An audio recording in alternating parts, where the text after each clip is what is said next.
how I light my smoker.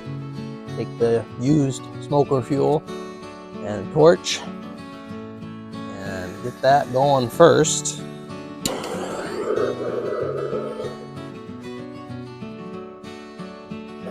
Once that's going, let that get going pretty good. And I take some more burlap, rolled up burlap, cut it off a roll, get it at Home Depot. Drop that in there. You can get some nice, cool smoke going.